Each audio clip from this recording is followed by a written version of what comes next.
Hello and welcome to today's video. So this time we're going to take a look through my collection of vintage James Bond and Ian Fleming related paperbacks. So I've got about 100 books within the world of James Bond, and these were amongst the very first vintage paperbacks that I ever collected, and I absolutely love them. I don't think I've ever pulled them all together in one foul swoop before, and I think it's going to be fantastic to have a look through them. And obviously we'll take a look and we'll clean them as we go should they need it. So that will be the subject of today's video, so sit back, relax, and let's get to it.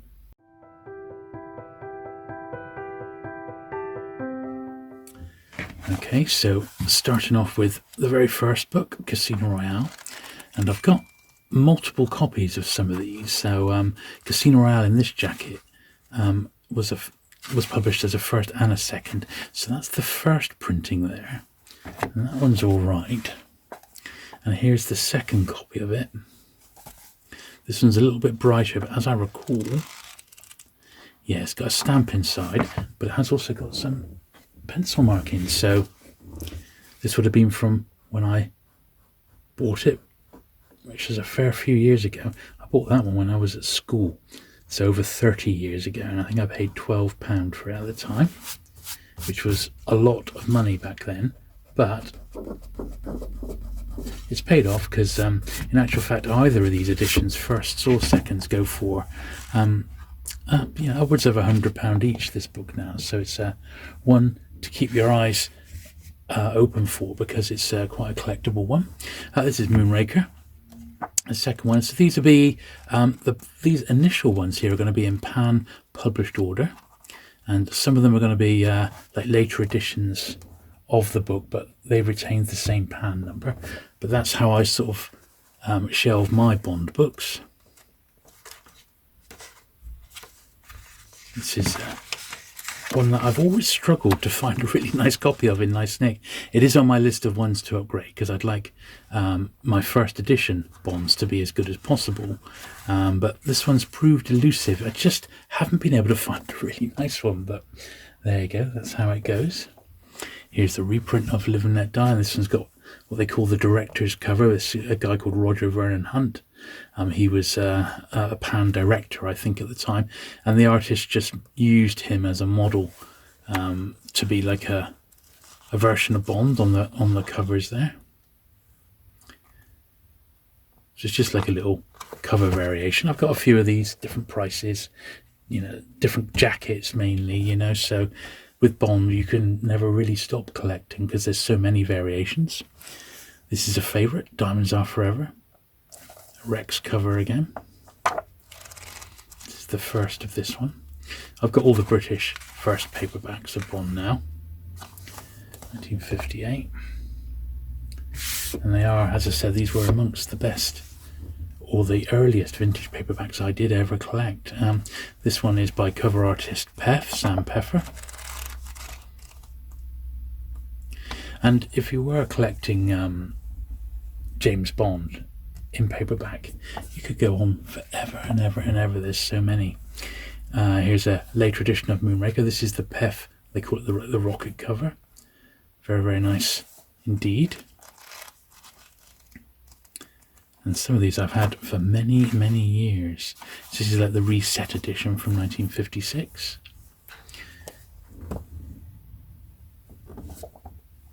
Another one. This is the director's cover for Moonraker. This is apparently one of the hardest ones to find with the director in question, and it's I think it's the 7th and 8th printings that come with this particular little flash down the bottom.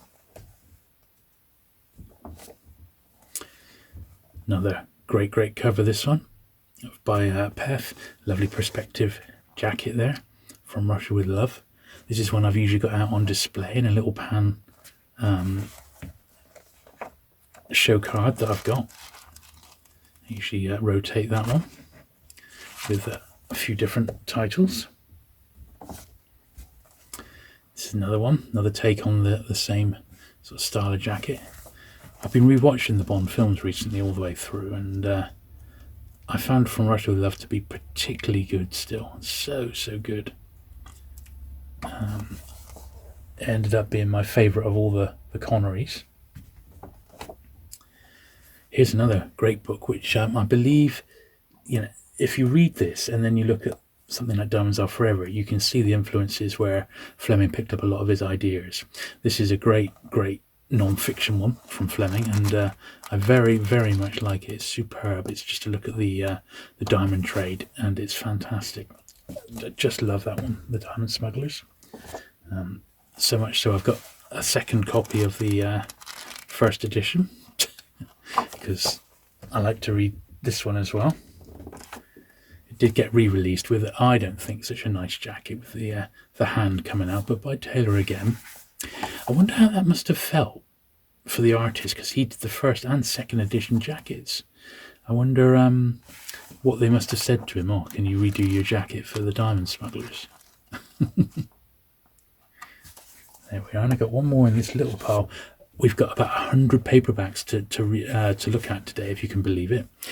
This is the first edition of Dr. No, and although this one's a little bit tatty, I got this one signed by cover artist Sam Peffer back in the early 90s when I met him, and I had a little bag of Pam books and a few other publishers which he had done the jackets for, and I got Sam to pop a little signature on the front there, which he was more than happy to do. Right, so I think that's a convenient pile. So if we just sort these into, say, 3 wedges, and we'll give these a brush down to make sure they're all nice and clean and hopefully dust free.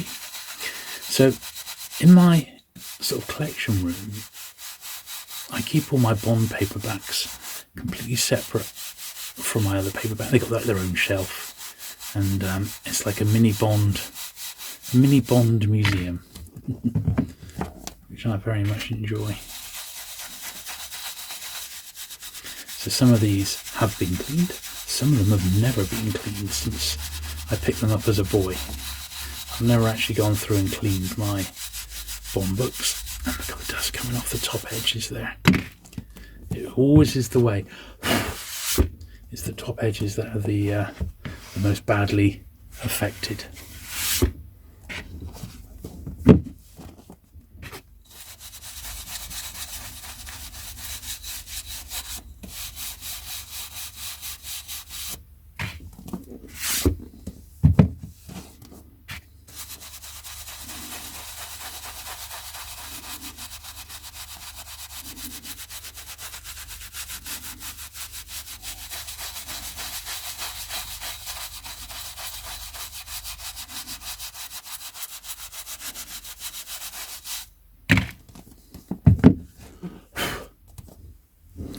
And I'm going to try and keep these in order as we go through.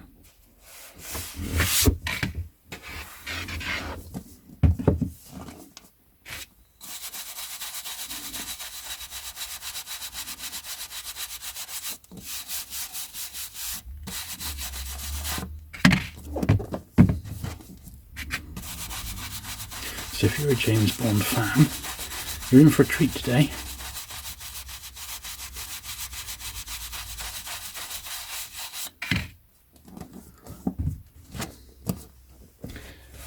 As I've never pulled all my Bond paperbacks together before. They do look just gorgeous.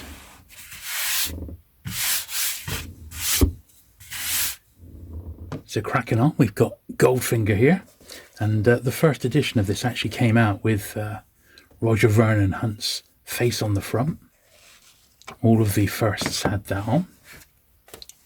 Here's another version. It's got a ABC sticker on the front, 4 shillings on. I always thought for a while that stood for the ABC Cinema, but apparently it's not. For your eyes only.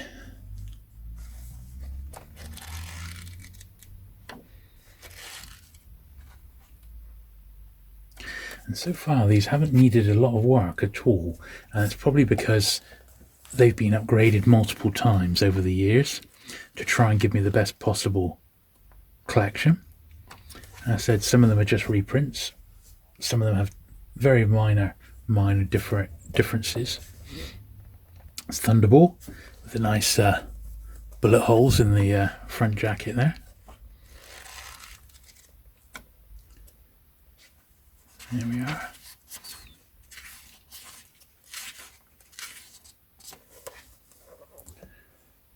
Very nice. Another copy. This one's got a 3 and 6 sticker on. That one's just like priced and unpriced states. I said it doesn't take much for me to pick up an extra copy, and that's, you see, they're both listed as first editions. It's just a little variation. I think most of these had several forms of that.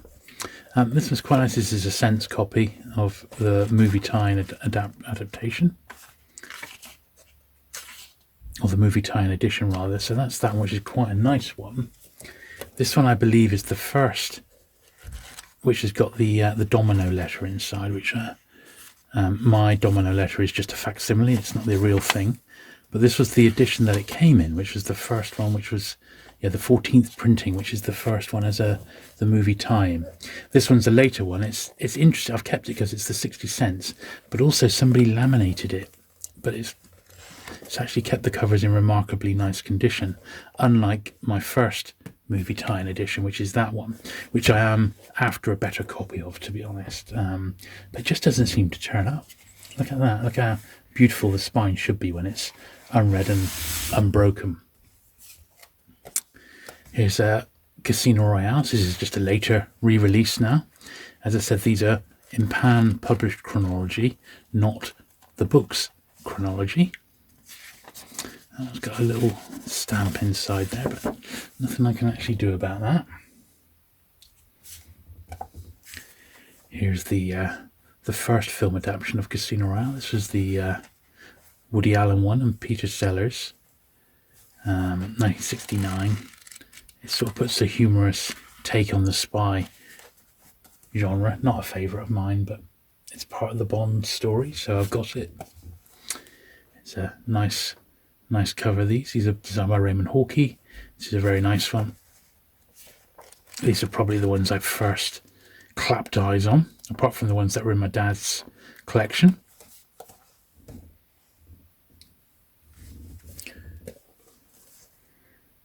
Another Live and Let Die. As I said, these are all different editions in some way.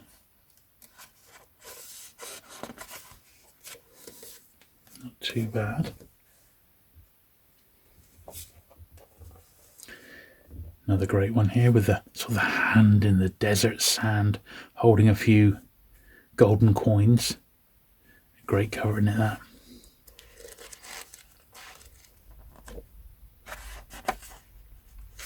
If you've never read the original Fleming books, I do highly recommend them. They are fantastic. Every single one is good stuff. Right, I think we're going to pop those into 3 piles as well and give these a brushing off. So we'll do these while we work our way through.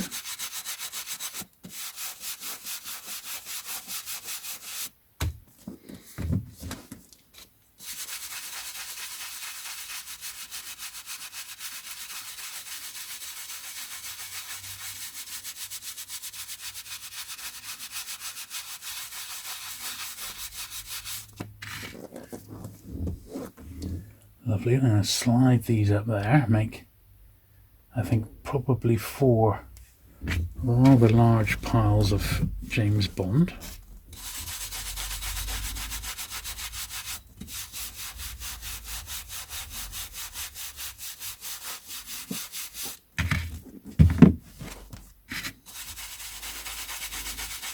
And once I'd finished the British ones, you see, I started moving on to the American editions. So I've only recently started those in the last, I had a couple anyway, but I've started collecting them in the last few years.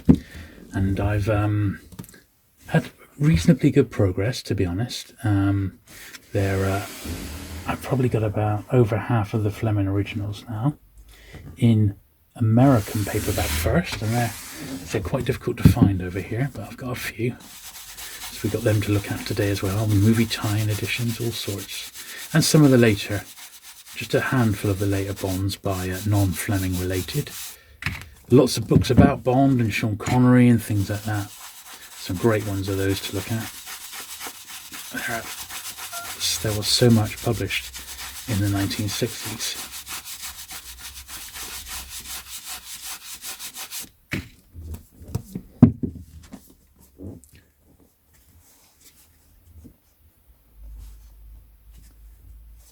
Lovely.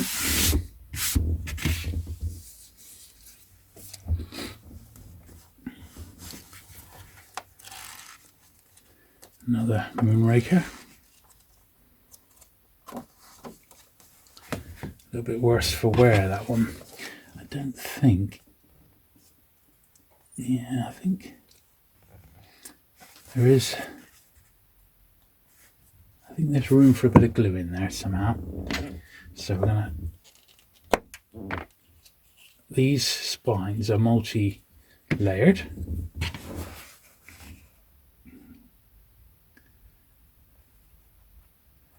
But it's not in the greatest of shape, this one.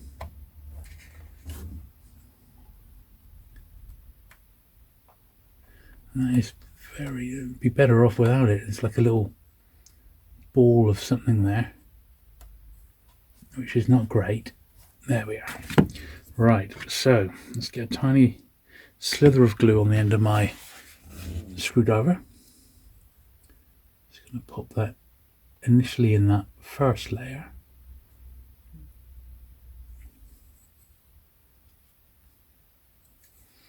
And that is only going to do one bit of it.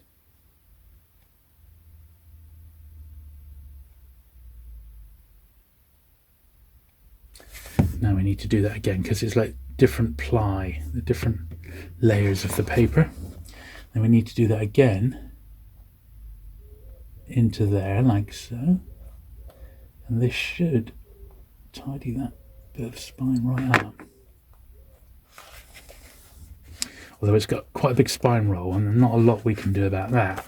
But that does indeed look a lot better than what was there beforehand. So that's good news. I don't think a lot of these are going to need repairing. They just need a bit of a clean more than anything else. Now the diamonds, this is just a repriced one that we've already seen. I think a 3 and 6 price on this one. Someone's been stopped halfway reading this one.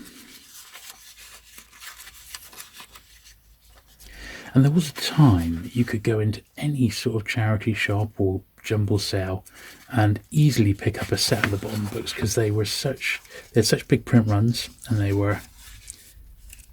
sold ever so well throughout the year. Every time a Bond film came out, the series sort of picked up again, didn't it? And I think because of that, the books aren't that scarce. But saying that, a lot of these are 50, 60, in actual fact getting on 70 years old now, and because of that, certain editions are proving elusive. Some first editions got sent overseas, and those are particularly sought after by collectors. It's a nice copy of that one. It's absolutely mint. I read that. So there'll always be a market for the Bond books in pretty much any condition, because there are collectors out there who specialise in Bond, and they want every book, every single printing. And if I had the space, I think I'd probably be the same. I did actually know a friend of mine who collected the Bond paperbacks, and I'm talking back in the 80s and early 90s. He was picking them up avidly, and he wanted every single printing of the Bond books, every single one. I don't think he continued with them much past 2001, but yeah, so, and that was back then. And I know he had a whole bookcase and it was just filled with Bond books. It's just incredible to see. This is one I'm after a better copy of, and I did just miss one at auction. A really nice one, Minter, turned up for about a tenner, which I thought that's a bit pricey. But then I thought, well, you know, it was the gimmicky cover of the film roll down the side there from Russia with Love. I wish I picked it up now, because that's a tough one to find in mint condition, and this was pristine. Here's the movie tie-in to Dr. No.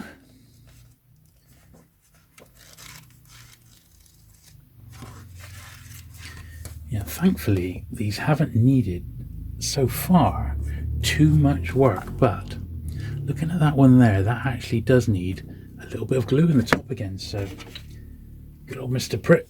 Mr. Pritt stick is doing its job. And then maybe some of these are just old editions that I've had for many a while, and or they've just slipped under the proverbial radar as they've come my way. I've just sort of quickly looked at it and thought, oh yeah, that's what I need. And I've whacked it into the collection without really looking at it properly.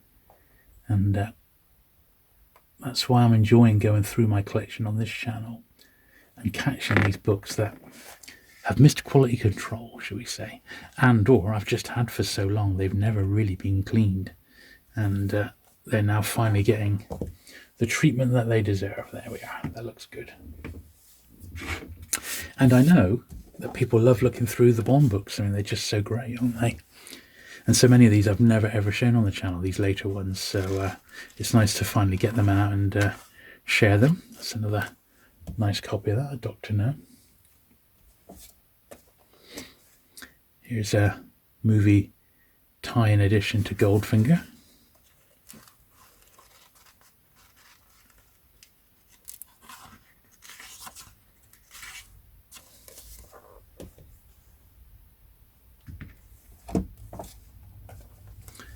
For your eyes only.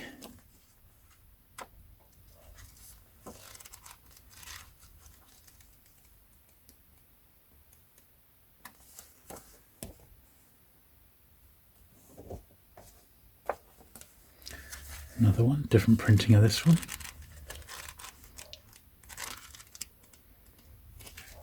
It's got some slight damage on this one on the pages. Yeah, it's got a bit of a damaged page or two there, but nothing too bad. I think I've got it because, look, I've got two copies because one's got the 3 and 6 in green, and the second one they've done it in yellow, and the yellow is much more distinctive and probably easier to see when the book was on the shelf. That is my suspicion. But anyway, I think we'll do just a couple more, I think, before we brush these down. So this is another non-fiction one by Fleming. It was Thrilling Cities, and this was released in 2 parts. It's another non-fiction travel writing title that Fleming, but he was highly travelled, of course. Picked up a lot of his ideas whilst out travelling. And before becoming a writer, he was a journalist and or a spy.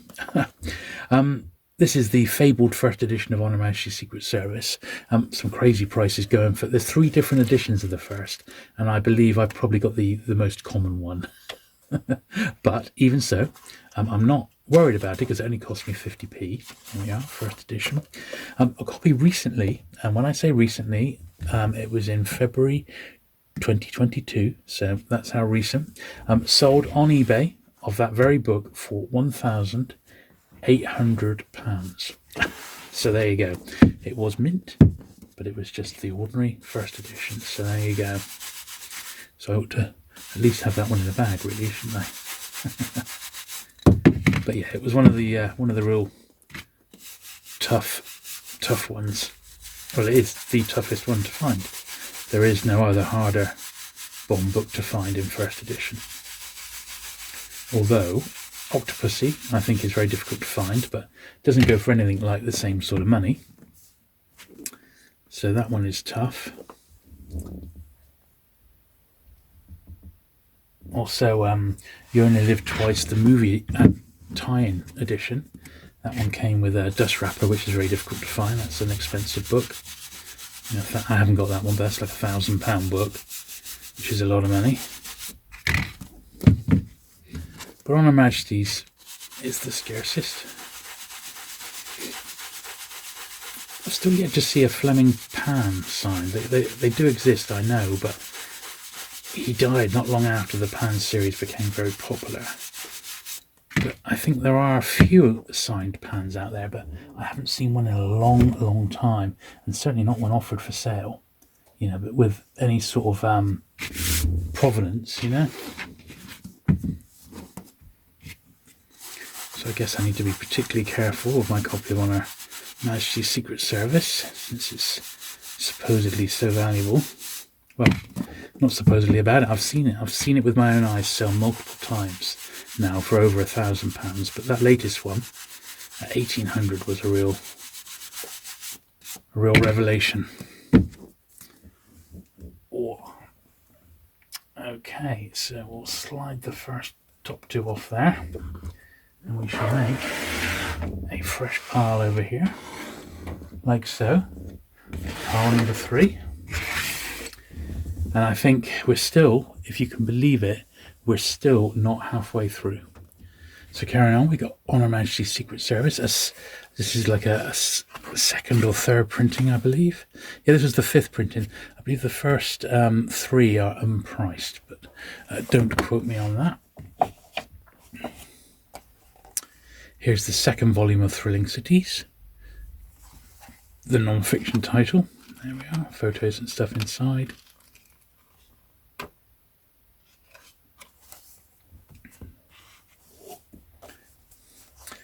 This one's included because it's got an introduction by Ian Fleming, and All Night Mr. Stanhurst. It's basically a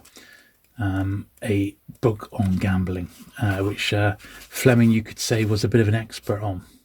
Not the greatest of copies, this, and it's a scarce pan. If you ever come across that one in nice condition, it's quite rare. My copy is not the greatest.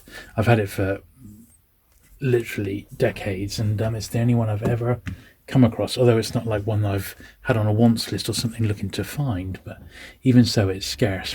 As is this, to be honest, scarcer than you might think. The first printing of You Only Live Twice. There we are. A lot of copies got exported of this one. I've got a few different editions. That was the first. Nice classic scorpion cover. Yeah, that's the 2nd printing, but non-laminated. The first one's laminated. The 2nd one isn't. I believe this might even be the 3rd printing of it. Yeah, this is the 3rd printing. I was like that guy, wasn't I? Collecting all the different editions. Here's what we call a shorty, so it's been trimmed. And this is the movie tie-in edition.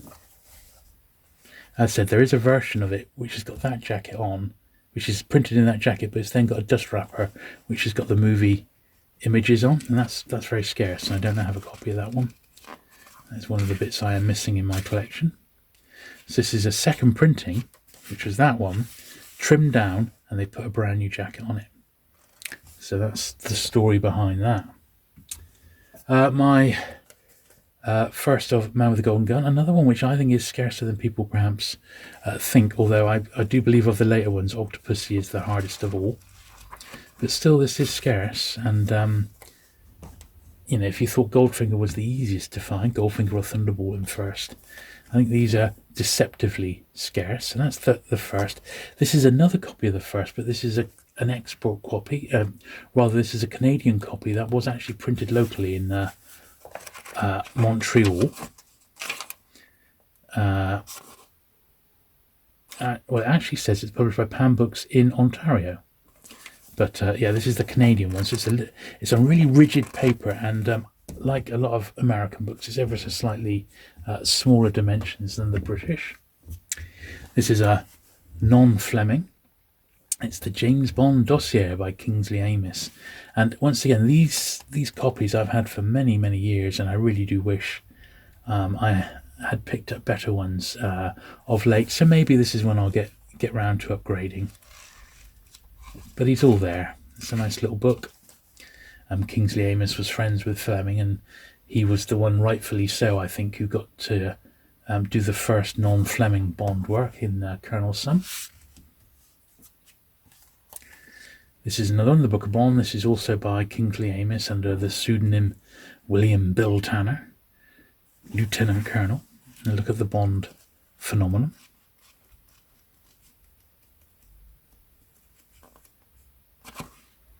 When was this from? Published 1966. And these are both in Pan, and they're basically, Pan just didn't want to miss a trick with James Bond, so they published everything they could get their hands on. This is actually probably the most common first edition. It's A Spy Loved Me. This one turns up all the time, but even so, a really nice copy will set you back between £5 and £8 for a minter.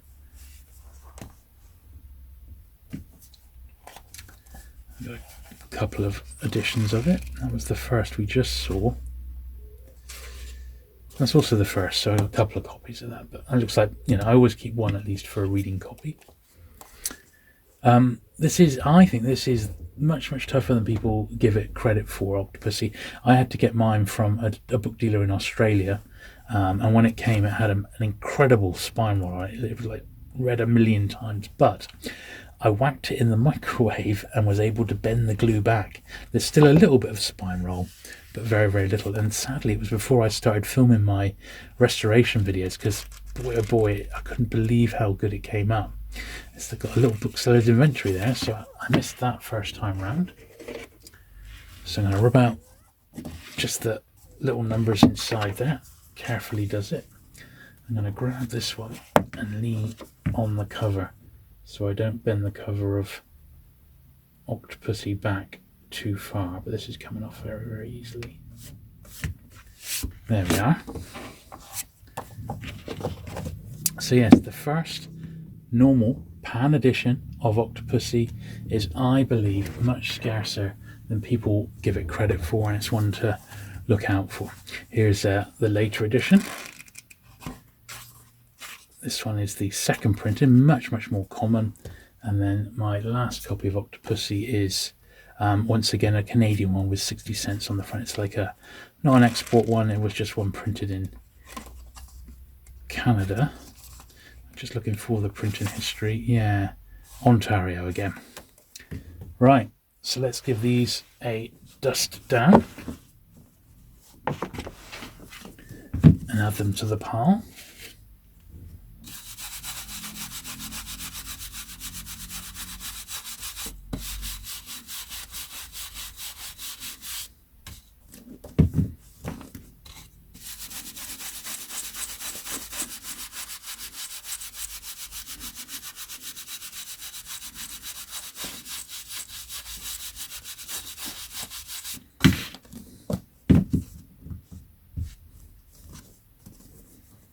Lovely, and that looks like it's going to fit in right up there. Yeah, lovely.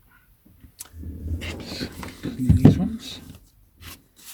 I've been meaning to do these bomb books for ages, so I'm glad I've finally been able to find the time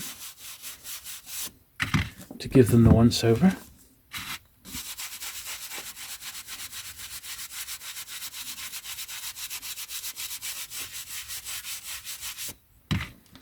Right, so with these, looks like that is the top of the pile, and then we'll start a fresh pile down below here next to it for pile number 3. I can't make these stacks any bigger.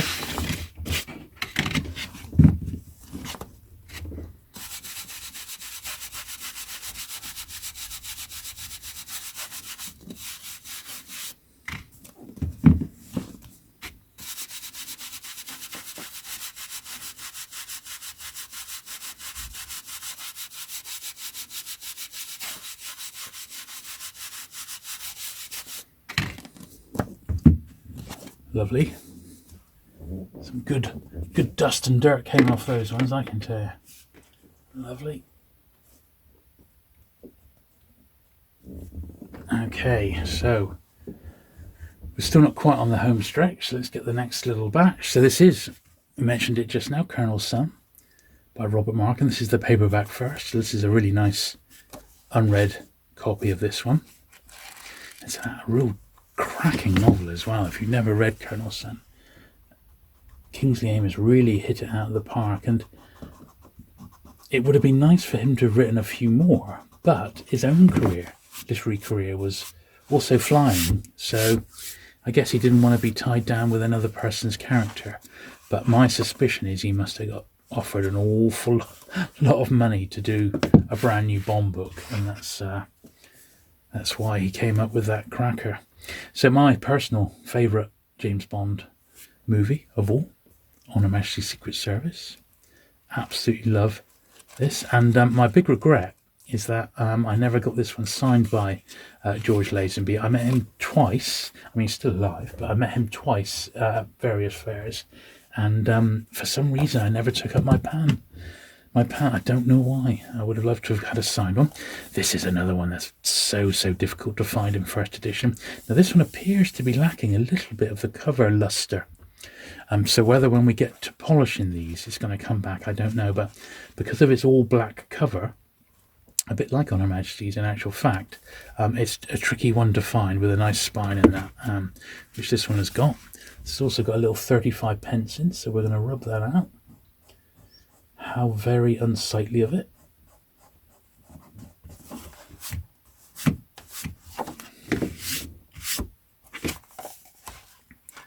There we are. Now, this is another one because on my wants list, because mine's got a faded spine. It's the movie tie-in to Live and Let Die.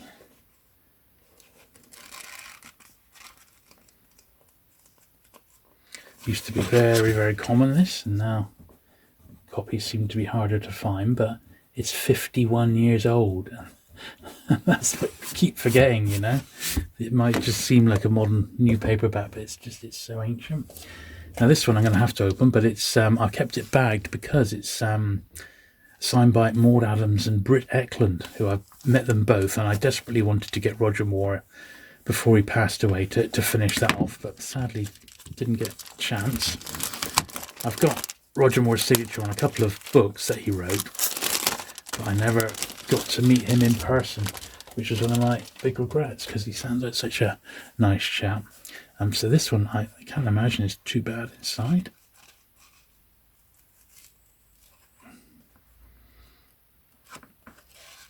No, it's fine, but very nice to have signed.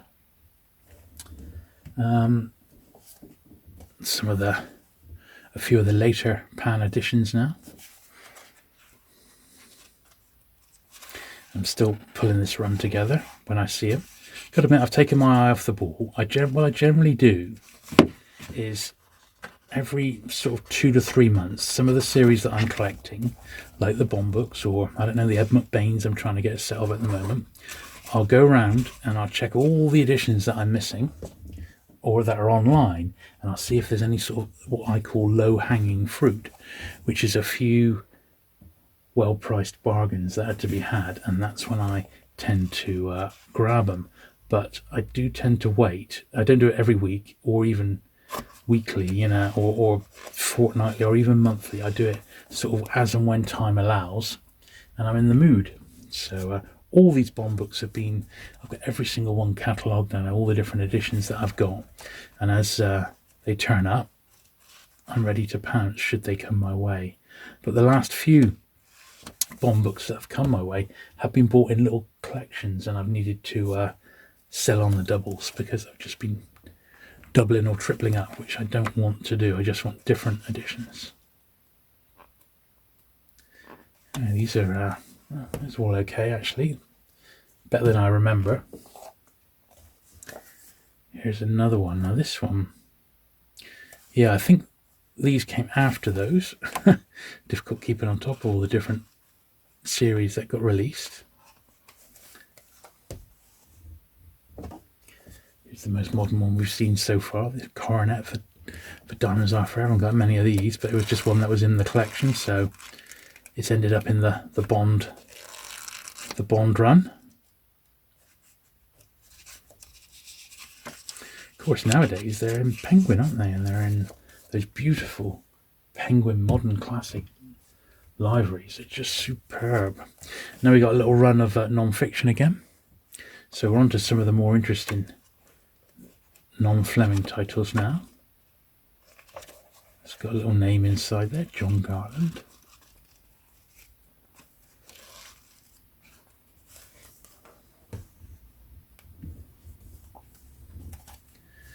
This one's quite tough to find. It's a Fontana, The Devil with James Bond, Anne Boyd. Copies of this one tend to go for about £20 or so now, if they're in nice condition. 1967. Got a little 50p because that's what I paid for it back in the day. I've had this one for years. And these are the sort of ones that have never ever been cleaned because they've been part of my collection for so long.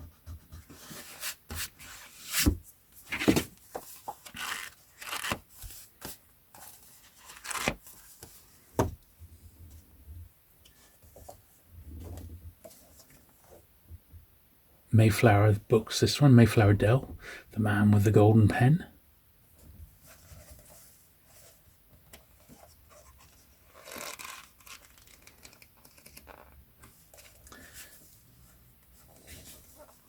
That needs a good clean, that's for certain. This is another one that's quite rare. This Sean Connery book. Same author, Richard Gant, same publisher.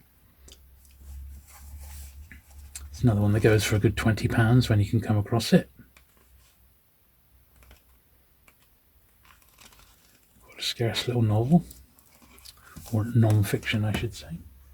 So I think we'll just pause there and give these a brush.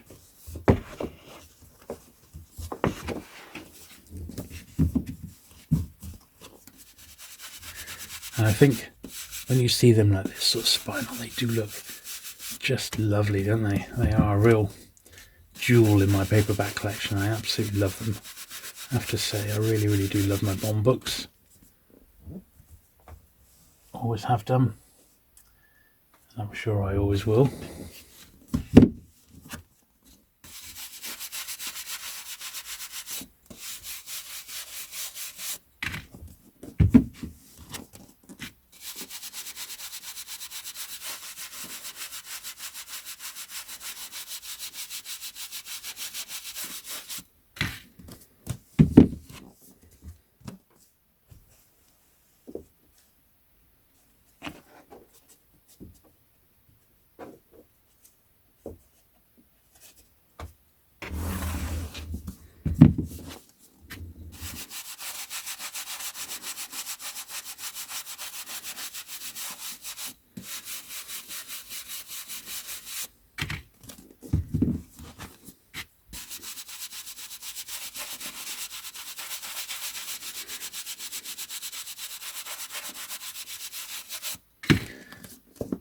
Those which have never been cleaned look so much better now they've had a little brush. We've still got a stack and a bit to go. Let's crack on then. So we got another absolute favourite of mine. So this was one which is my dad's copy. Very, very hard to find, with an unbroken picture insert. And the pictures are all of the dolly birds of James Bond, you could call it. And that's probably why this is a difficult book to find in nice condition. It had 3 printings. This is the second print. I've not got the third printing of it, but there's also an American edition as well, which I would love to pick up, to be honest, because that is one of my all-time favourite Bond books. It's a great one, and really nice examples of that. Should easily be £25 or more if you can find them in nice top shape, you know. And this one's by Roger Moore. This is his account of filming of Live and Let Die. This is another great book as well. I remember absolutely soaking this one up. It was brilliant fun. Great little novel. I believe this is the one I found from when I was a youngster, picking up Bond for the first time. Definitely remember buying this one back in, I believe, 1987. This is a Bond trivia book. This is when I first was getting really into Bond. Yeah, 1987. I was always into it as a kid, watching the movies, but collecting it, I think I started about 86, 87. This is the Pan biography of Fleming. Not the first, but a later edition. The first is it says the first there. It's not, because the first actually has a Pan number, an E number, I believe.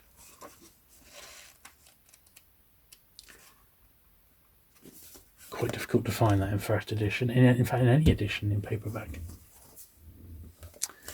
Another later. This is a Triad Panther copy of The Man with the Golden Gun. Remember this series at the time, and they had the ladies with the big gun that was on the cover.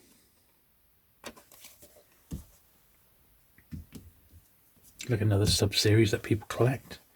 Here's the Christopher Wood adaptation of The Spy Who Loved Me, the movie, which was so cool at the time. I mean, it really was, that film.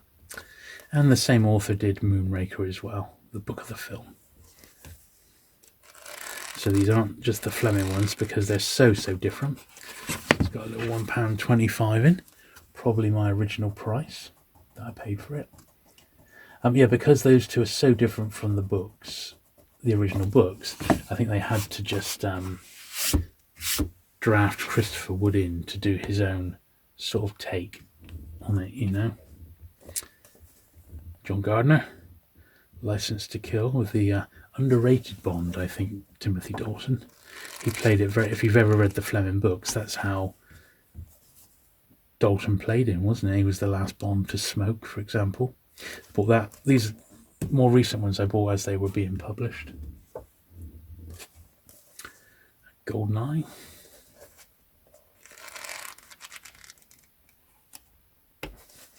Yeah, quite new in comparison, aren't they, these? Tomorrow Never Dies.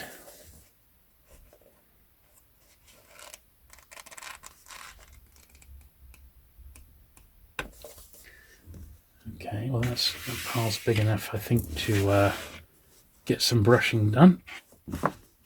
So we'll do that now.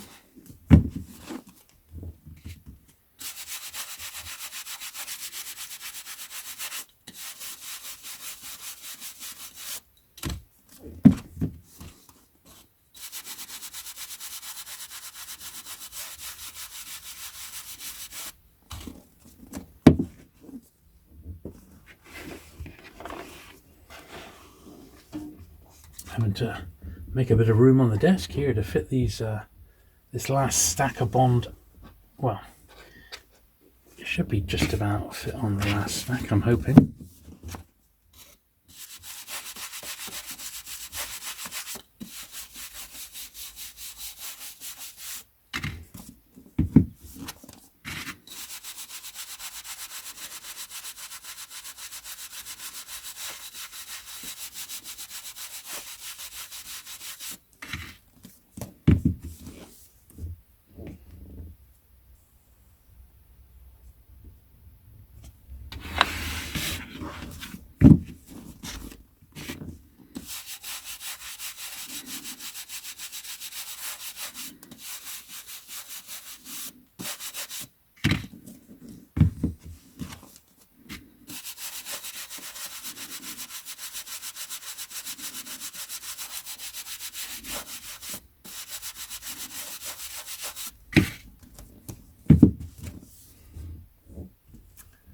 We got all the American ones to do yet as well. So I think we're going to have a little run of these inside as well. There's another copy of Tomorrow Never Dies. I don't know why I've got two copies, but might as well keep them now. World Is Not Enough.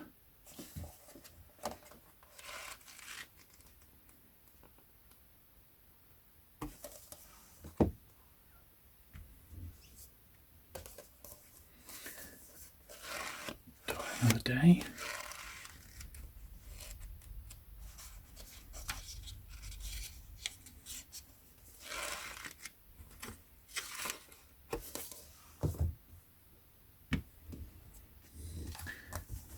This one's quite scary. This is like the little adaptation of Octopussy. I think this is supposed to be, not sure if this is, yeah, this is the Ian Fleming one.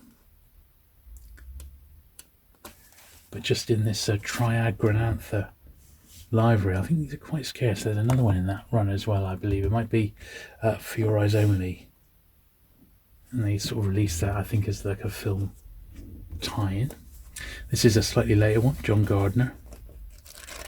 Picked up the job of writing new Bond fiction, of which he did a lot, didn't he? And I try and pick these up in paperback first. I haven't got many. If I can find it. Yeah, 1987, that one.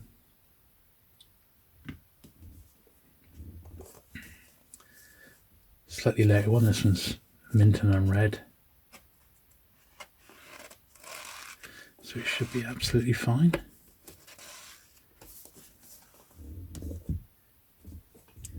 One more, 0 - 10. This is Raymond Benson.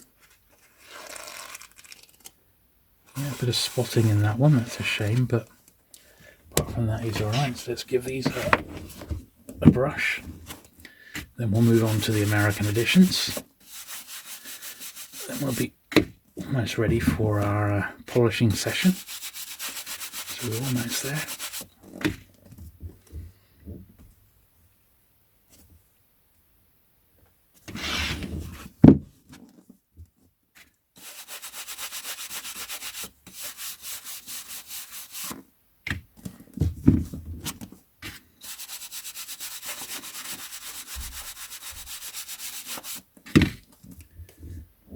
Lovely, that's finished that stack. Okay, so rounding out the last little batch here, we got the American Marvel comic book adaptation of For Your Eyes Only. This one's pretty scarce, you know. I don't really think I've ever seen another one beyond the one that's in my collection. And I do collect these sort of comic book paperbacks, and I am intending to pull the whole lot out, similar to how we've done these, for a future cleaning video. But that one's actually really, really nice. This one it's quite a vague Fleming connection, really, but Richard Chopping, the author, was also Richard Chopping, the artist, and he designed and painted a lot of the original James Bond hardbacks published by Jonathan Cape. So that's why this one's in here, and you might recognize the very, very distinctive style that Chopping has got. I've had a couple of copies of this one, and it's actually another one that's quite scarce in nice condition. That one's not bad. It's definitely the better of the two that I've had. Another loose tie-in, and this is the film adaptation to Chitty Chitty, and this one needs a little bit of glue.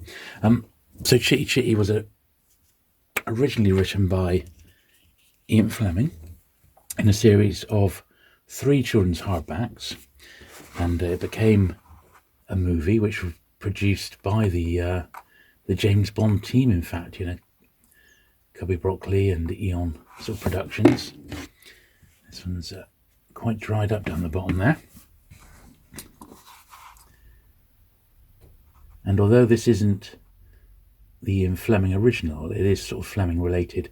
Pan did actually publish the 3 children's books in a Pan paperback. It's an oversized one, which I've got, but the copy I've got is very, very poor grade, so I'm not even going to bother including it here. But they did do the Fleming one, but it's more like a trade paperback rather than a regular size paperback. So I think I've squished enough glue into that bottom of the spine bit there.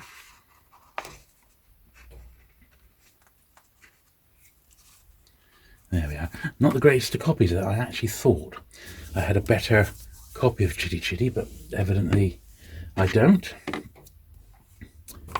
It's very nice. So this is the first American edition of Casino Royale, published by Popular Library in America. So I've got my little run of American ones now. This is released as you asked for it, and that one's about as good as I'm gonna get it. Quite a scarce book, that one.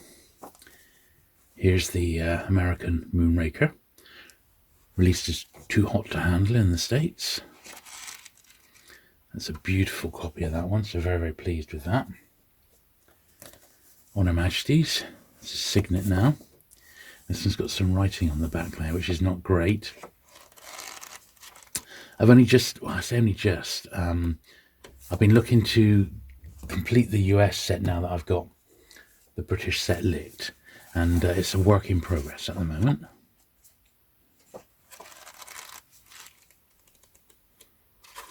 They do turn up, it's just a matter of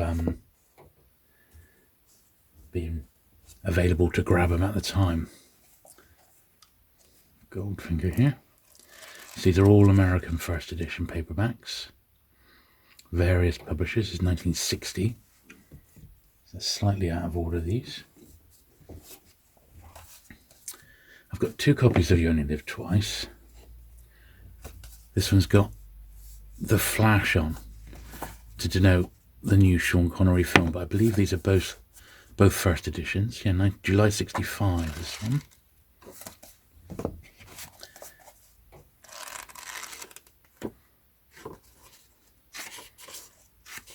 Yeah, July 65 again. So Dr. No was, I'll pop these into order. So Goldfinger rather was 1960, 64,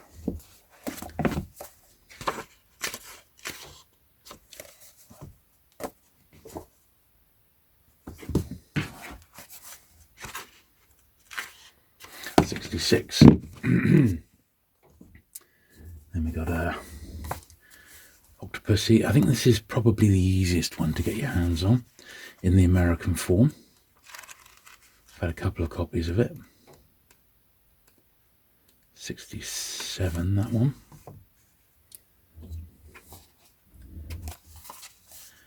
This is an American one of the James Bond dossier.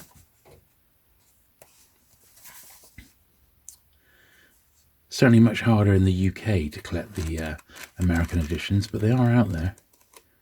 I've seen a couple of really nice lots turn up online, which I wish I'd sort of made an effort to try and track down. And then the last one is the American first of the Diamond Smugglers. First paperback. Collier.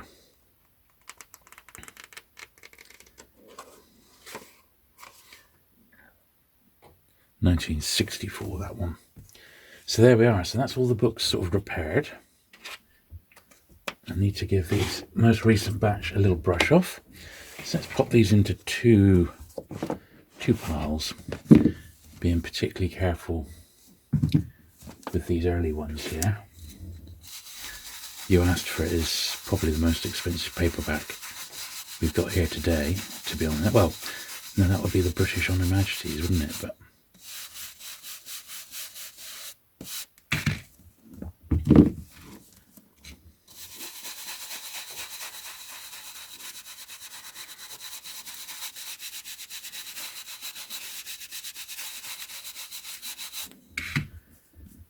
cool.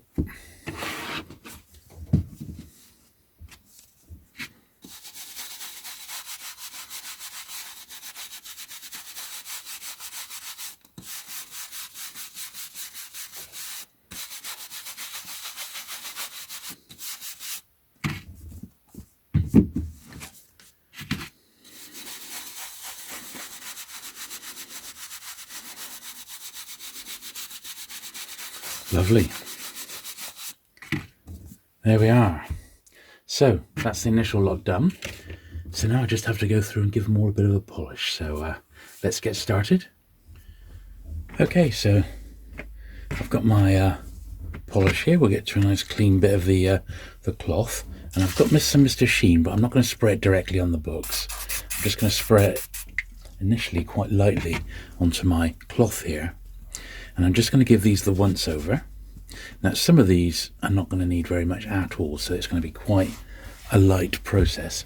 Other ones might need quite a bit. It depends just how well they clean up. But although a lot of this is invisible, dirt and damage and fingerprints and grime that you can't really see, it's definitely there. But with these early books, I don't want to get them even damp, so I'm being very, very light. But even on that one, I'm not sure you can see, but it does appear to have lightened it up ever so slightly. It's got a nice yellow back, maybe compared to the other one there, which isn't quite as nice.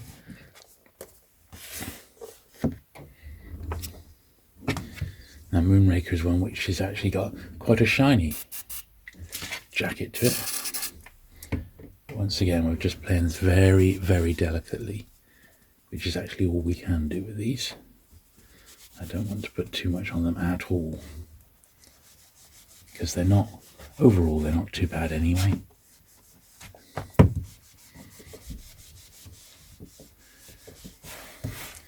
But this is at least getting my collection as good as I can possibly make it.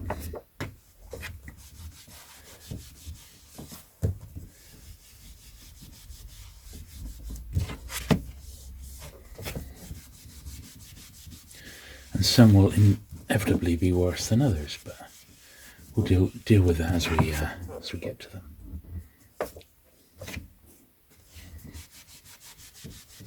Some of them I absolutely know that I have already cleaned them, so they're not going to be too bad.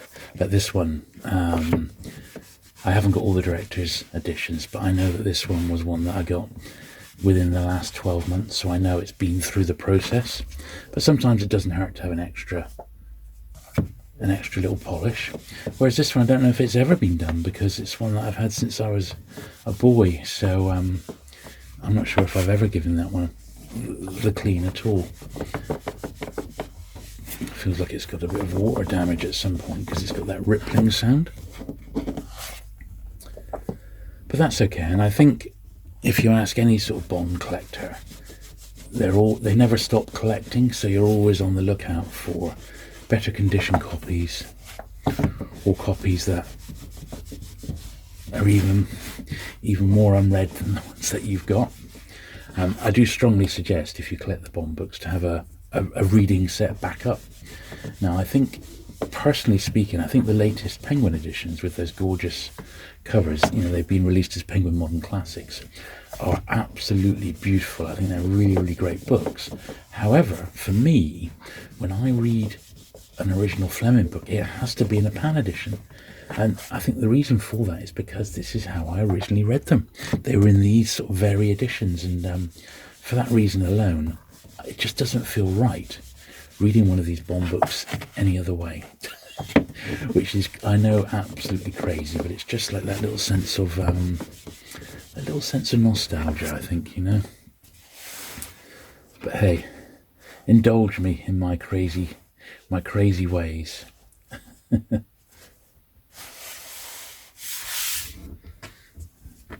See, like, even from those first few, we've got some wear off there. Not wear, but a little bit of dirt. As I said, in a lot of cases, this is just ancient fingerprints and a little bit of grime as they've been read and reread, because these were very much the sort of books that were read multiple times. That's why finding nice ones today isn't always that easy.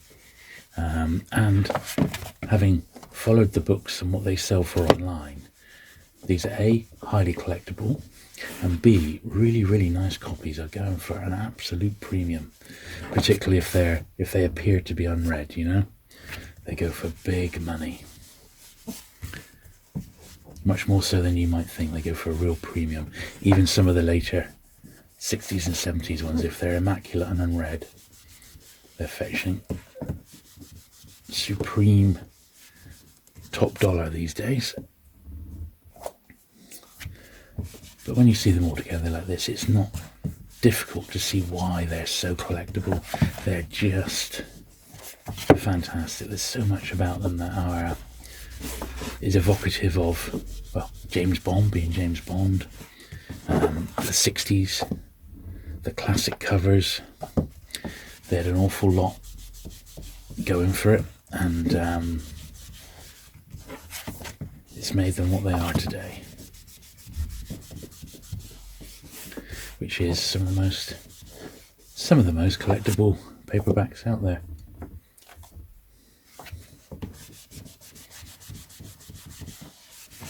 But certainly I'd like to expand on my American firsts now, and that's a much harder proposition over here in the UK, but I have got a couple of friends in the States, so sometimes, or in the past, I have bought the odd bit or piece and have them shipped to their American address. And then when we've got a few bits and pieces mounted up, they send over a little parcel to me, which is rather nice of them.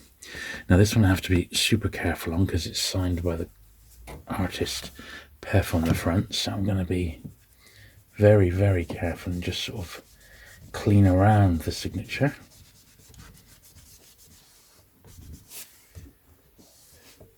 Last thing I want to do is rub that off. That would be a bit of a faux pas, wouldn't it? Yeah, not the best of copies, but as I said, at the time when I met him, it was the best one I had to hand. So, and it is a first, so I can't really complain. But yeah, a nice stain coming off the back there. That's nice to see. This has never been cleaned, and it shows. So it's come out very nice. There was that little stain there. There's the signature intact, but no.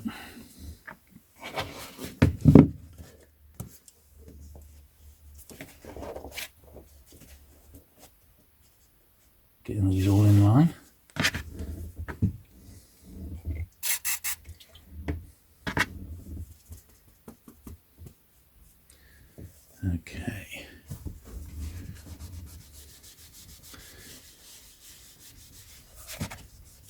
Had a few copies of Goldfinger through my hands, so this one's in nice condition. This was a subsequent one that I got fairly recently with this sticker on the front. It's just a little variation.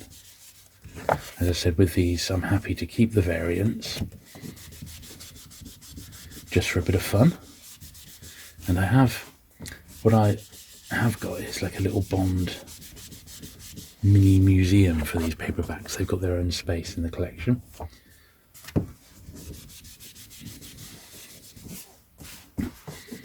They're not all part of the main sort of panel, they're all together.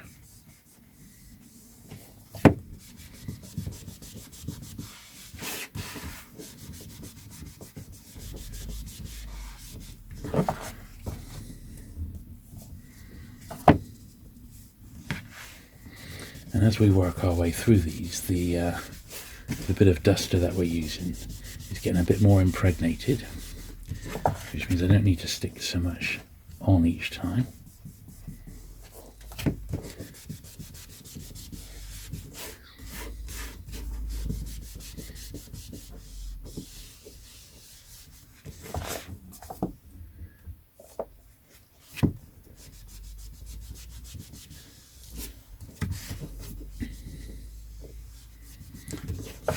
Carefully around the bullet hole cover. Must have been a very expensive thing to do at the time, is produce the book with the bullet holes. I know Penguin did it a little bit later with I think it might have been A Funeral in Berlin, I can't remember, but I think it was a Lendatum where they had like a little keyhole cover, and it was a similar sort of effect, and I believe it was very, very expensive to produce.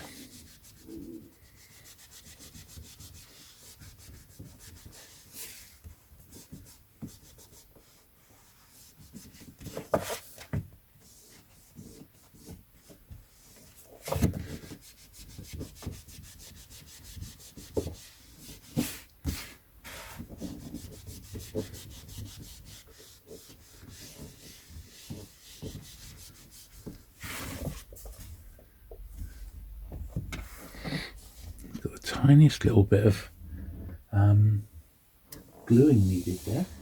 There we are, running repairs. So I spotted that tiny little bottom of the spine there, just needed to have a tiny slither of gluing.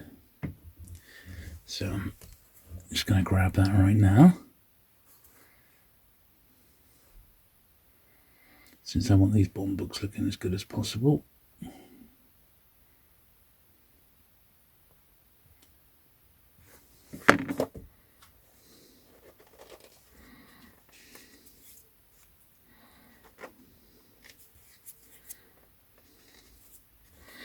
Perfect. Just didn't want that catching anymore, you see, and you see how easily they can catch if you're not careful.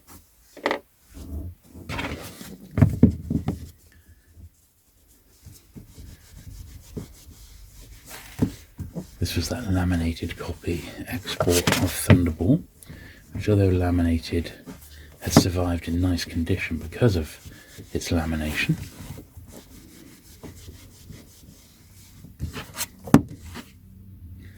And here's the correct first edition. I must admit, I must try and track down a better copy of this one so that I've got a better copy of it with the domino letter to keep it complete.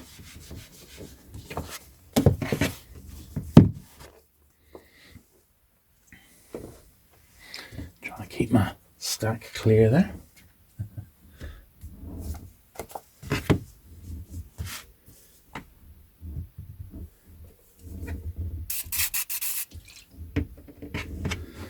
Not sure if you can hear, I'm filming this, I've done this video in two parts, and this is in the morning, and I'm not sure if you can hear like the old wood pigeons in the background. I've started hearing them tip tapping on the roof of the studio here, because this is out in the garden. And I think they're being very cheeky, tip tapping on my studio. How dare they? But I also like to encourage birds and wildlife into the garden, so I'm not going to put up any spikes on top or anything like that. But if you hear anything, then it's only nature.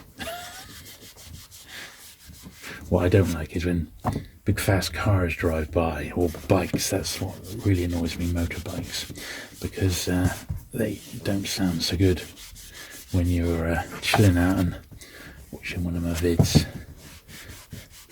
But the odd pigeon cooing in the background, I don't mind at all.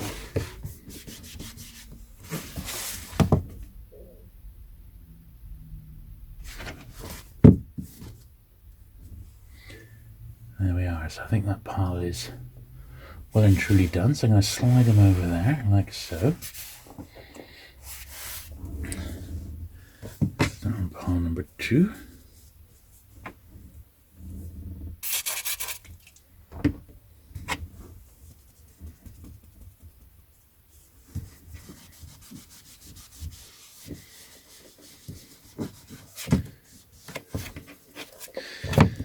This is a great book, you know, the original novel of Live and Let Die.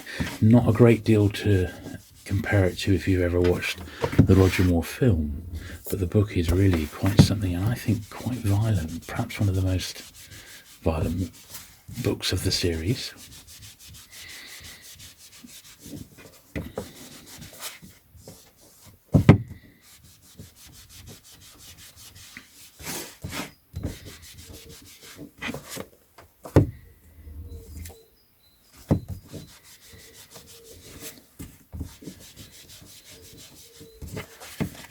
Beaten up old one. Borderline if I wanted to keep this one in the collection, but I'll keep it for now as a filler, since it's a variation I've not got a better one of at the moment. But yeah, it's quite a bit worn, that one. Quite a lot of spine roll compared to some of the other ones.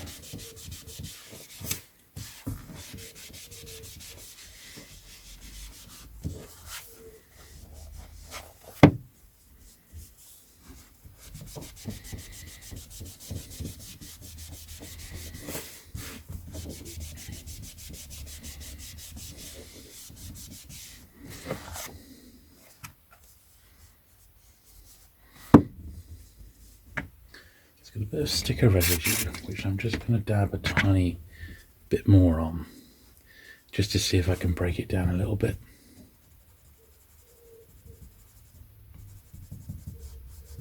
Yeah, that did the trick actually.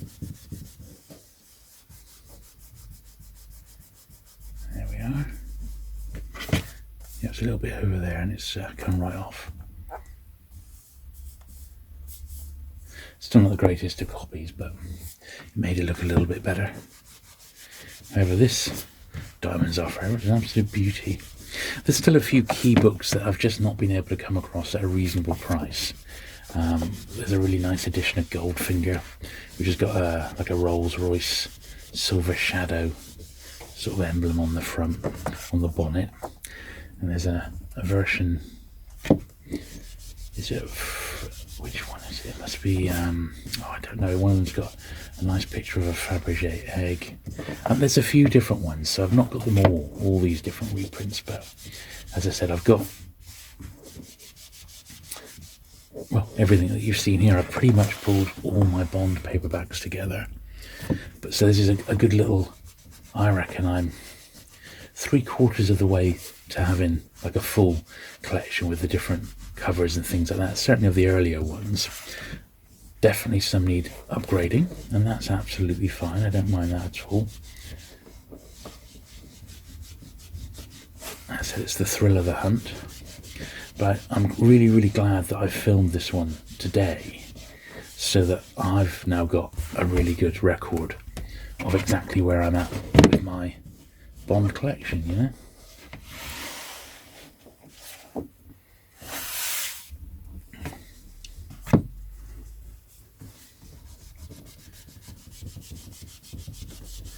It's a nice little permanent record of where I was with my collecting in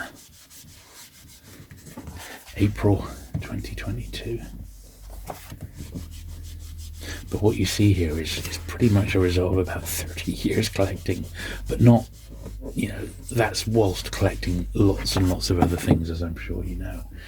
So I've not been exclusively a Bond collector, and that is where you can really score. If you just specialise in one subject, you can do very, very well. And although I'd say that with some of these Bond books, they're just not going to turn up. You're going to have to be patient and wait for one to turn up at a decent price, or you'll just end up, because I think in most cases most of these books are out there, most of them, but not all of them. You couldn't just jump online and buy a copy of You Asked For It, the American one. Not like that.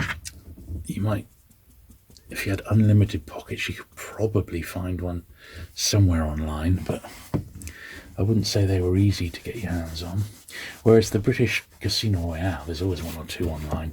I mean, always, of the first paperback of that one, so that's not difficult to find at all. I think it had a print run of 50,000, the first printing, and I think the second printing it was still pretty good. I think it was 40 or 45,000. So that's pretty cool. So the copies are out there. It's just what condition you're going to find them in. I've got to say, some of these are coming up absolutely lovely. I'm really, really pleased with them. I don't think some of these have never, ever been done, and they're really taken to the cleaning process very, very well.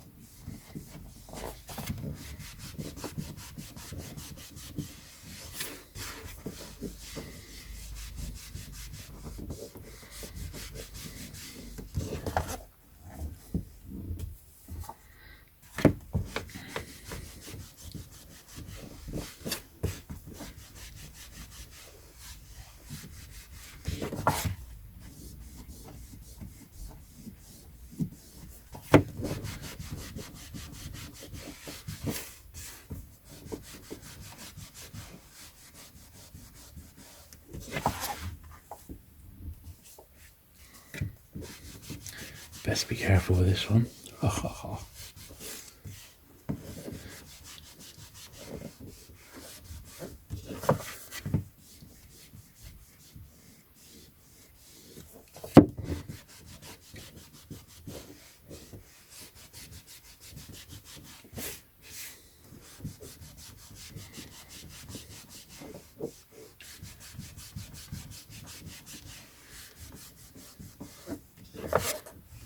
Lovely. There we are, getting through them at a fair old pace. That's cool. The second copy now of OHMSS.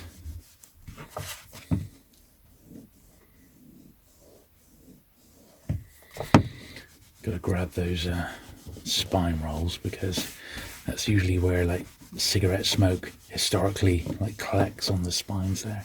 If these have been on the shelf, they can get stained. That's not too bad, that one.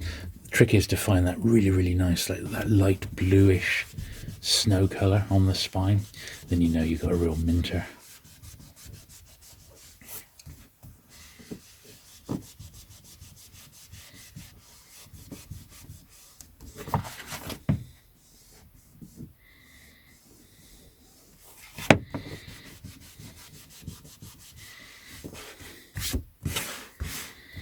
I often wonder what would have happened if Fleming had lived a bit longer. I know he was a heavy smoker, so he wasn't in the greatest of health, but you can't help but wish he'd had a chance to just write another half dozen Bond novels. That would have been so cool, wouldn't it? But sadly it was not to be. But he left certainly one of the greatest creations ever in James Bond, and the legacy still shines today. I wonder what we would make of it now, all these years later, and how popular his character still is. But he'd be quite surprised.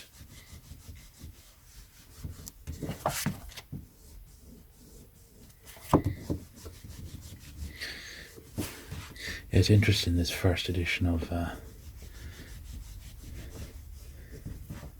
you only live twice, because it very distinctly says not for sale in the UK. So I wonder why the firsts were all destined for export.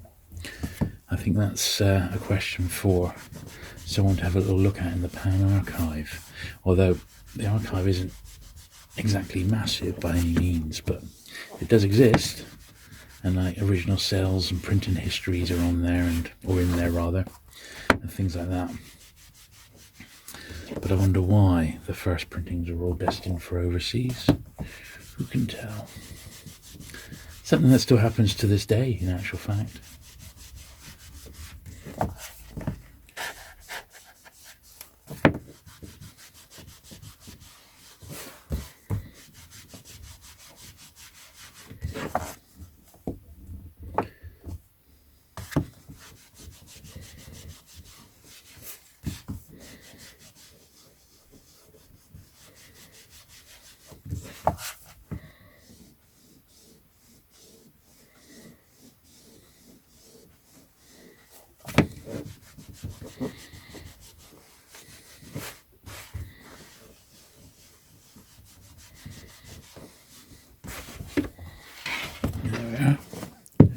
I feel these are really coming up very, very nice indeed. Golden Gun.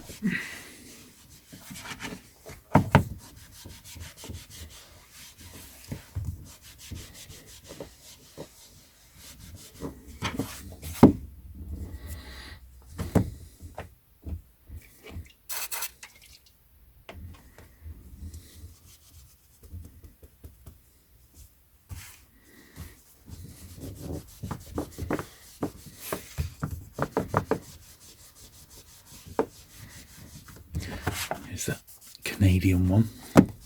Slightly different sort of paper. It's much more robust. It's slightly better made than the British adaptation, British printings rather.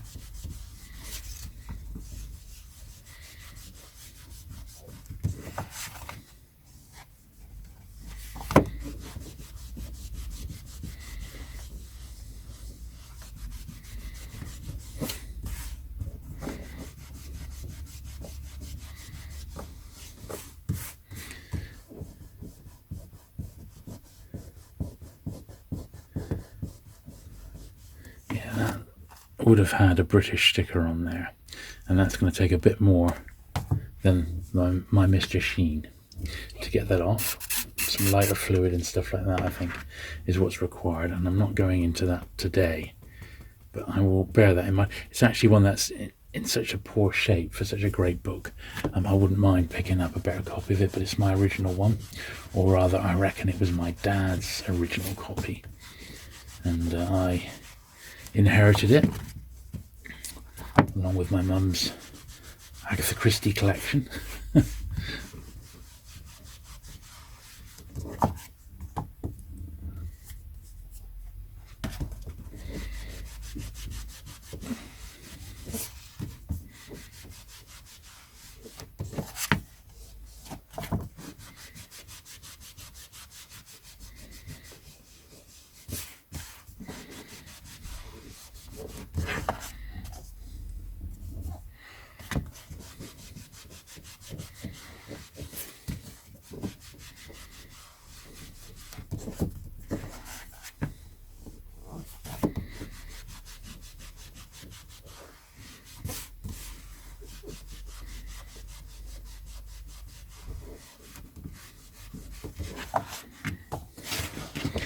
And I think that's going to finish that pile there.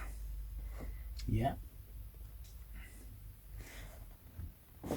Slide them over. So we're definitely on the home stretch now, with the last few books to be polished up. I do hope you've enjoyed looking through all these bond books. They are just brilliant, aren't they? And I certainly have got a lot out of cleaning them. I certainly can see the difference on these straight off the bat. They really, really do look fantastic. And as I said, they're amongst the best and my most favourite paperbacks of all, to be honest. These ones, I just love them so much. So next week then I'm planning on pulling out all my comic book related paperbacks, so I must have once again probably a good 100, and giving them the once over. Now some of them are going to be quite nice, others once again I've had for many years and they've never been cleaned, and I've not had them out on the channel for the best part of 3 years, so it's going to be nice to get those out. I've had a few extra editions since then, which I can file away now and get them looking as good as possible. Lovely.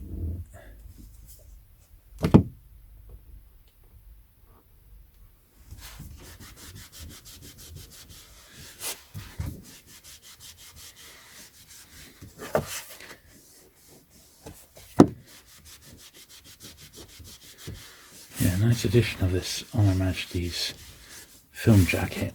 I just, I said I wish I'd had the opportunity to have it with me when I met George Lazenby last and got him to sign it, but sadly it was not to be. But if he ever does do another British show and I'm around and I'm off to it, I shall definitely take that along with me to get signed up, because that would be brilliant. Now this copy of Diamonds was not great, and it seemed to have lacked a lot of its luster. And it may have just been the way it was printed, but it's a tough one to find in nice condition. So, you know, it is what it is. And with some of these, you know, beggars can't be choosers. Just glad to have it in the collection.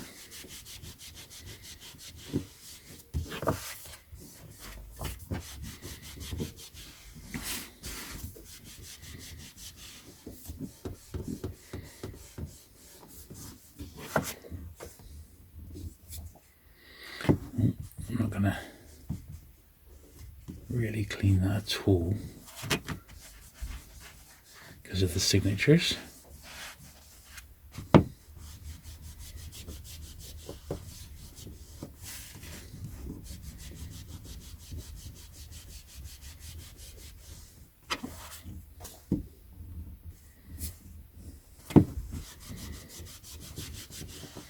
These are the still life covers. These are quite difficult to find in nice condition.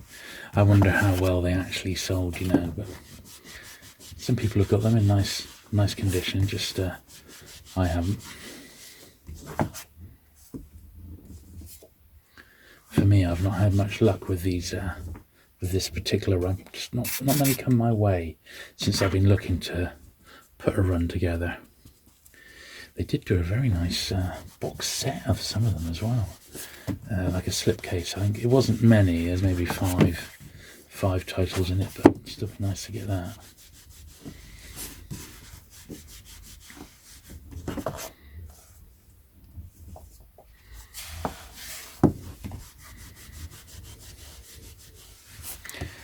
Yeah, so after I've done the Marvel paperbacks, I've got then to do a Penguin and a Pan video. The next one's in those series, so they're on the agenda. Then I've still got my Vintage Panther books to do, and possibly my Foursquare paperbacks, so I'll do them. They might end up being in a couple of parts, to be honest.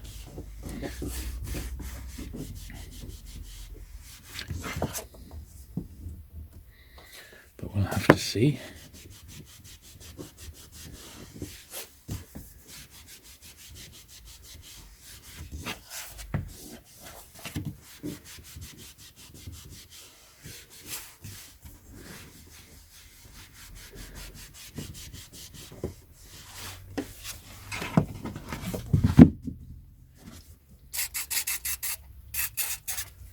Certainly the old duster's getting a little workout today, but that's okay.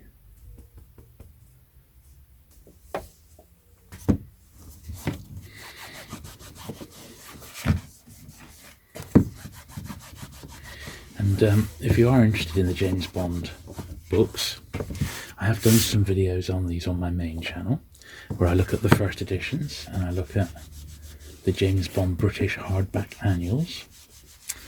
And I've also recently done one with a fellow collector on the 60s James Bond bubblegum cards. That has gone down very, very well as well. I am planning on doing a video looking at the James Bond 7-inch singles for the movies. Now, that's going to be once again in collaboration with a friend of mine called George, and he is just missing one, I think, to have the full run of all the main songs at least, but there are a few obscure one-offs and things like that. I'll tell you what, these have never been polished, and I'm amazed at what's coming off them. They've never been cleaned, these, so they're really appreciating the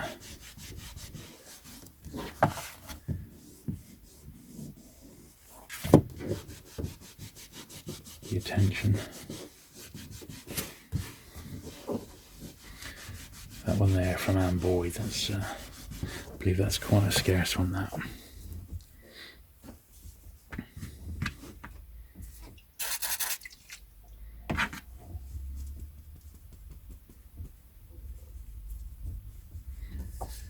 It's a great book, this, the Sean Connery one, Gilt-Edged Bond.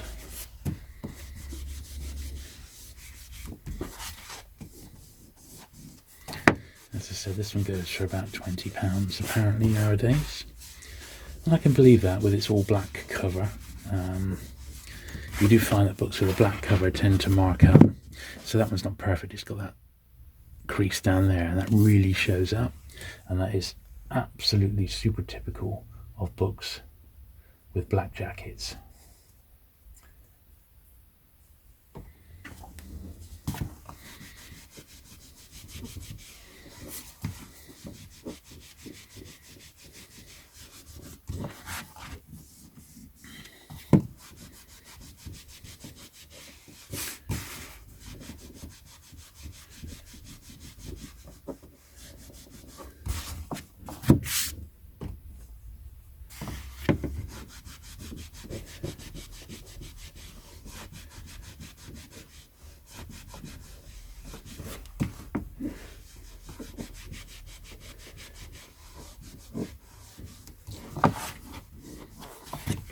I only got this second printing a few years back, and once again, it's never been cleaned. But I really, it's a big departure, this edition, from the first, and I wonder why they changed it.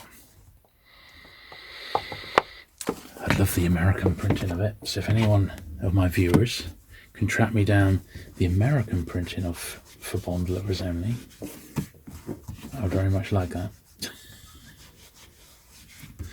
This is another great book, this Roger Moore account of the making of Live and Let Die. This is a great, great read, this.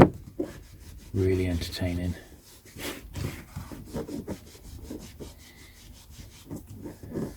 Well worth your time, if you've not read it before.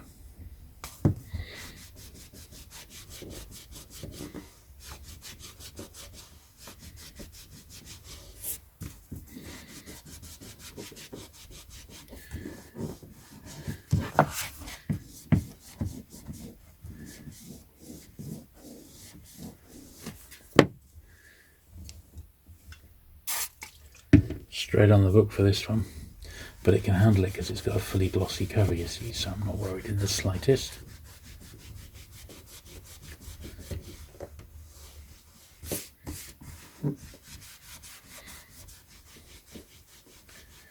I've seen some crazy prices being asked for this, but I don't think it's that rare. I once saw it in a dealer's catalogue at £95. I thought you were having a laugh. It's only a quiz book. Okay, so the last little pile now, before we put these James Bond books to bed.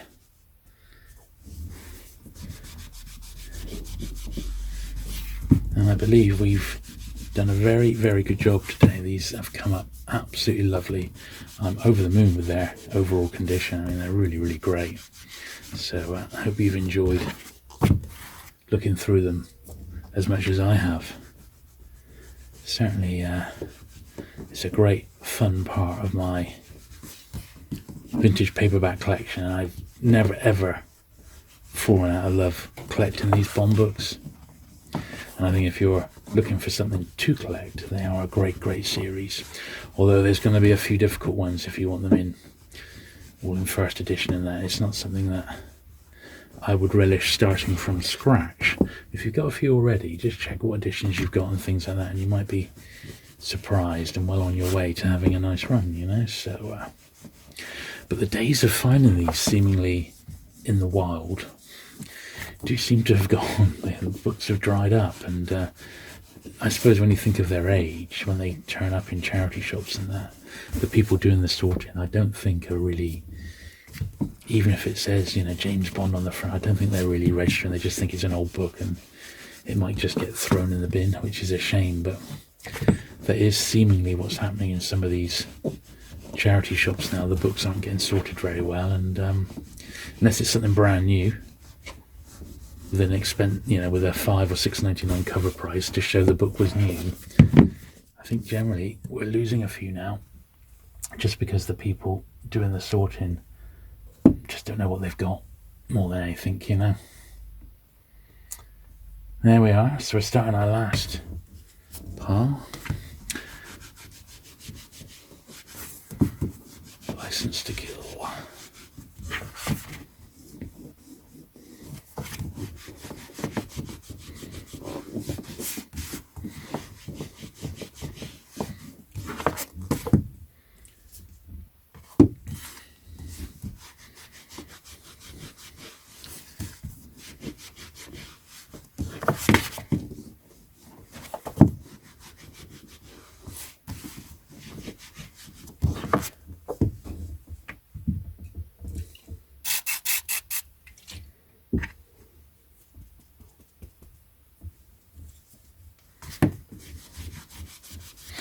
Tomorrow Never Dies. That was probably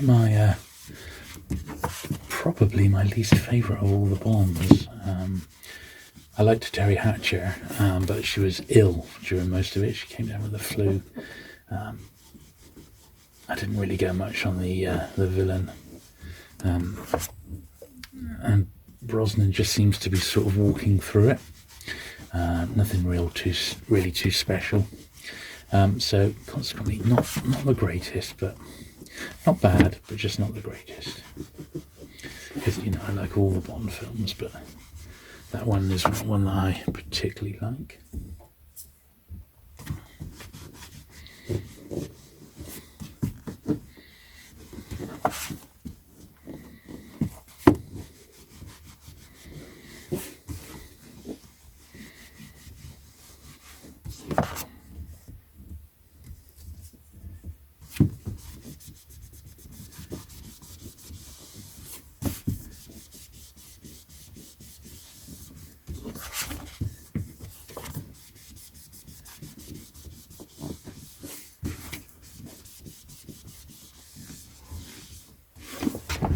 Lovely. Just put these all put them in a pile just there for the time being. Here's the slightly obscure copy of Octopussy, which I think is scarce, and there is another one. I'm sure it's For Your Eyes Emily, which I haven't got, but I must try and sort of track it down.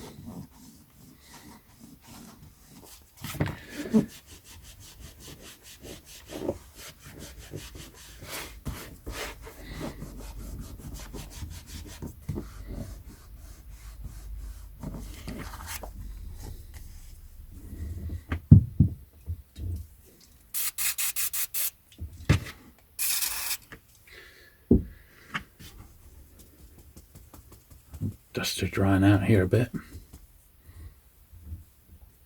We've only got about a dozen left, so we'll finish these off now. And once again, a bit of an epic episode today, but I hope it's one that you've enjoyed. If you have, please hit the subscribe button so you don't miss any of these videos. They do take a lot of time to film and a lot of time to produce and edit and then get them uploaded and what have you. So it'd be nice if I can get my channel to 1,000 subscribers so I get a little bit of ad revenue back from YouTube as a little thank you for putting the effort in. Beyond that, I honestly don't care, really. This is just a sideline channel which I just love doing because I like cleaning books. But it would be nice to get to 1,000 subscribers to give the channel a little bit of a push in YouTube's eyes. And it will certainly put the videos out to a bit more of a wider audience than it gets at the moment.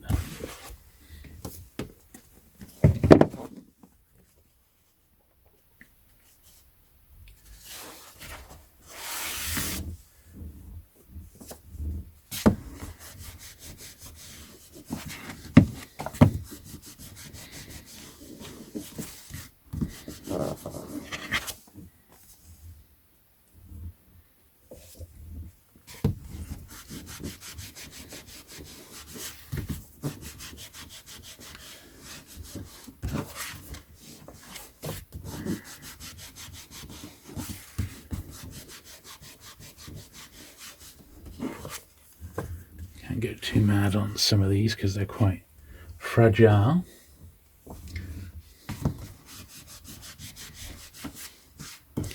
This Chi-Chi, I'm definitely going to get a better copy of that one. I'm going to put that on the upgrade list because they're not difficult to find, so I'm quite surprised that mine is such a low grade copy, to be honest. I'm sure I'll have better than that through my hands. So,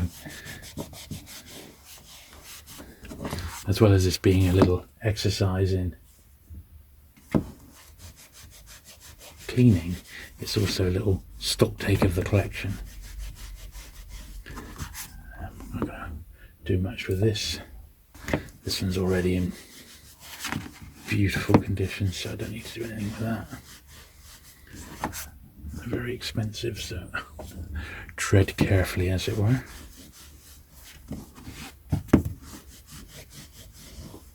I think these American ones, because they're like recent-ish additions to my collection on the whole. They've mainly been through the process anyway. Possibly not that one, or possibly not this one, because I think I've had this for ages. I said some of them did turn up in Britain, but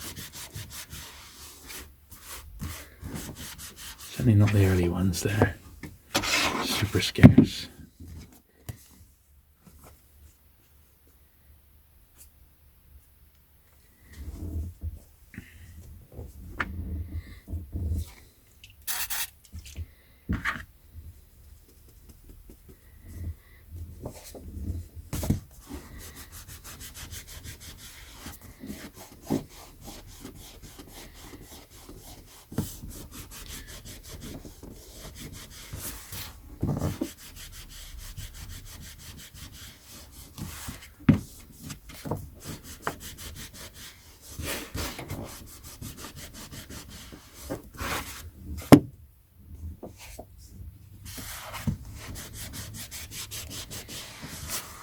These American ones, they just feel, the covers are slightly, they're just printed on different paper.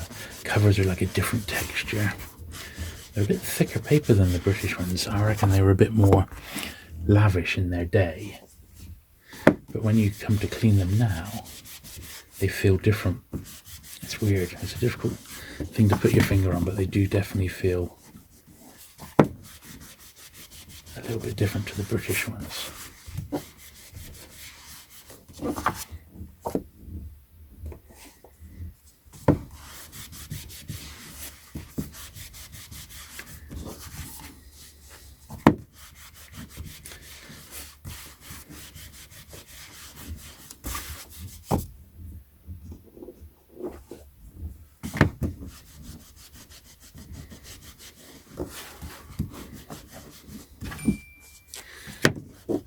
Is the very last one. So let's take a step back and look at today's handiwork. So there you go. I think you'll agree that's a fine collection of vintage James Bond and Ian Fleming related paperbacks. I absolutely love them and I really enjoy cleaning them. So if you have enjoyed today's video, do please give it that thumbs up. Do please hit the subscribe button if you've not already, and I'll see you next week with another video. Bye.